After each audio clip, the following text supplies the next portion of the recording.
आपको यह जानकर हैरानी होगी कि कन्या का जन्म हर किसी के घर में नहीं होता। कन्या का जन्म उसी व्यक्ति के घर में होता है जो भाग्यशाली होते हैं और अपने पूर्व जन्मों में बहुत पुण्य किए होते हैं। आज की इस वीडियो में हम जानेंगे कि भगवान किस घर को कन्या के जन्म के लिए चुनते हैं और वह कौन से पुण्य कर्म है जिसके कारण मनुष्य पुत्री के माता पिता बनने का सौभाग्य पाते हैं। इसके साथ ही साथ हम आपको इतिहास में वर्णित ऐसी कई बातें बताएंगे जिससे आपको विश्वास हो जाएगा कि पुत्री का जन्म बोझ नहीं बल्कि सौभाग्य का विषय है। दोस्तों, महाभारत में एक कथा का वर्णन मिलता है जब एक दिन भगवान श्री कृष्ण से अर्जुन पूछते हैं कि हे माधव, किन कर्मों के कारण किसी को कन्या धन की प्राप्ति होती है, अर्थात किन घरों में बेटियों का जन्म होता है। तब भगवान श्री कृष्ण अर्जुन से कहते हैं कि हे पार्थ, किसी भी घर में पुत्र का जन्म भाग्य से होता है, परंतु पुत्रियों का जन्म सौभाग्य से होता है। जो भी स्त्री या पुरुष अपने पूर्व जन्म में अत्यधिक पुण्य कर्म किए होते हैं उन्हें ही पुत्री के माता पिता और सगे संबंधी होने का सौभाग्य प्राप्त होता है। इतना ही नहीं, पुत्रियों के जन्म के लिए उन्हीं घरों को चुना जाता है जो पुत्रियों का भार सहन कर सके, क्योंकि तीनों लोकों में स्त्री अर्थात पुत्रियां ही ऐसी होती हैं जिनका भार हर कोई नहीं उठा सकता। क्योंकि जिस पुत्री को कई वर्षों तक अपना मान कर रखा जाता है, एक दिन उसका दान कर पाना सबके लिए संभव ही नहीं होता। वो पुत्रियां ही होती हैं जो घर वालों और अपनों की खुशी के लिए अपना हर एक चीज न्यौछावर कर देती हैं। हे अर्जुन, जिस दिन इस सृष्टि में बेटियों का जन्म होना रुक जाएगा उस दिन सृष्टि भी ठहर जाएगी और इस सृष्टि का अंत हो जाएगा। दोस्तों, जब आप भगवान श्री कृष्ण की इन बातों पर गौर करेंगे तो आपको समझ आएगा कि उनका कहना कितना सही है। क्योंकि अगर इस संसार में पुत्रियां ही नहीं होंगी तो ना वंश आगे बढ़ेगा और ना ही ये सृष्टि। कई लोग कहते हैं कि हिंदू इतिहास में स्त्रियों का महत्व नहीं है, जो सर्वथा गलत है, और जिस इतिहास में स्त्री का महत्व नहीं है वह इतिहास हमारा है ही नहीं। धन की देवी लक्ष्मी हो, दुर्गा हो या घोर रूप में महाकाली हो, नारी सर्वस्व पूजी गई हैं। दोस्तों, कहते हैं कि लड़कियां लड़कों से कम नहीं। इस बात की पुष्टि हमारे धर्म ग्रंथ भी करते हैं। वशिष्ठ जी की पत्नी माता अरुंधति ने वरुणदेव और इंद्रदेव को ब्रह्म ज्ञान दिया था। सभी धनुर्धर की भांति द्रौपदी भी शस्त्र विद्या जानती थीं। इतना ही नहीं, महाभारत में वर्णित है कि द्रौपदी अर्थशास्त्री थीं और युधिष्ठिर के राज कार्य में सहयोग करती थीं। यह असत्य है कि हिंदू धर्म में लड़के लड़कियों की इज्जत नहीं की जाती थी, क्योंकि द्रौपदी के वस्त्र छूने पर पूरे कौरव मिट गए और माता सीता के हरण से सोने की लंका जला दी गई।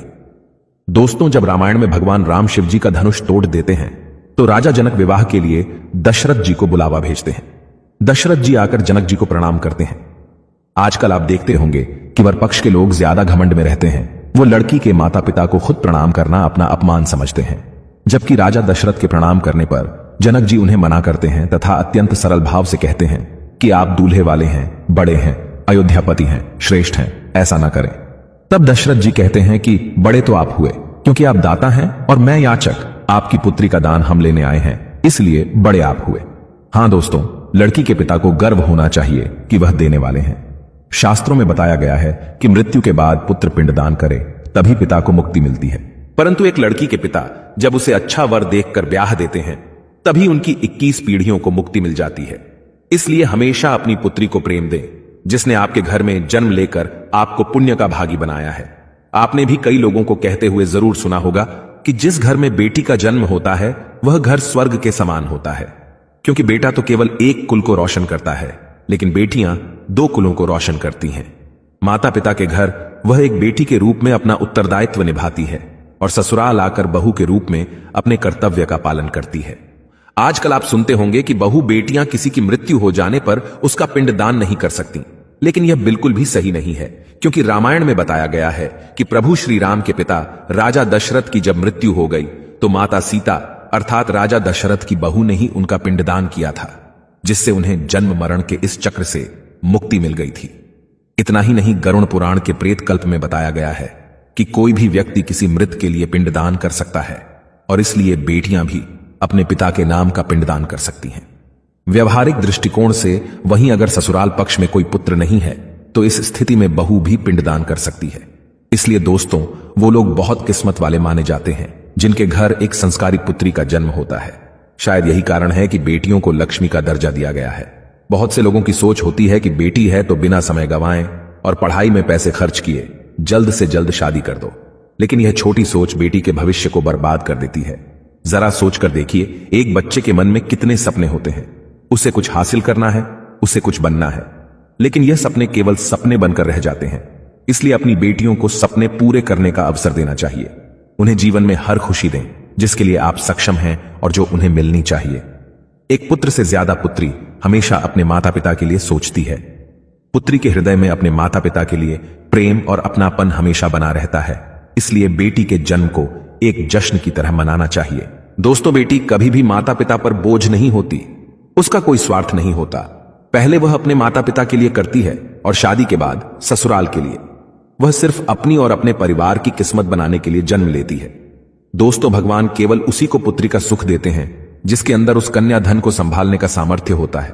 कई लोग गरीब होकर भी अपनी बेटी को अच्छी परवरिश देते हैं। एक बार स्वामी विवेकानंद वैष्णो देवी की सीढ़ियां चढ़ रहे थे। बगल से एक किसान अपनी बेटी को कंधे में बिठाकर सीढ़ियां चढ़ रहा था। तभी स्वामी विवेकानंद जी ने कहा कि बाबा, आपकी बेटी का बोझ आपको लग रहा होगा, इसको मैं उठा लेता हूं और माता वैष्णो के दरवाजे तक ले चलता हूं। तब किसान ने स्वामी विवेकानंद से कहा कि बेटी कभी भी बाप के कंधे पर बोझ नहीं होती। बेटी अगर बाप के कंधे पर हो तो बाहर के बोझ को हल्का कर देती है। दोस्तों, बेटियां कभी भी धन की भूखी नहीं होती, वह सिर्फ मान और सम्मान की भूखी होती हैं। अब आप यह जरूर सोच रहे होंगे कि कौन से कर्म करने के बाद किसी के घर में बेटी जन्म लेती है। गरुड़ पुराण में बताया गया है कि जो मनुष्य सदा ही पुण्य करता है और दान धर्म करता है, उसी को अगले जन्म में स्त्री रत्न पुत्री रूप में प्राप्त होती है। यदि आपकी कोई बेटी नहीं है तो आप किसी सगे संबंधी या किसी गरीब की बेटी को पढ़ाने में मदद कर सकते हैं और उसका विवाह करवा सकते हैं। इससे भी अनंत पुण्य करने का फल मिलता है।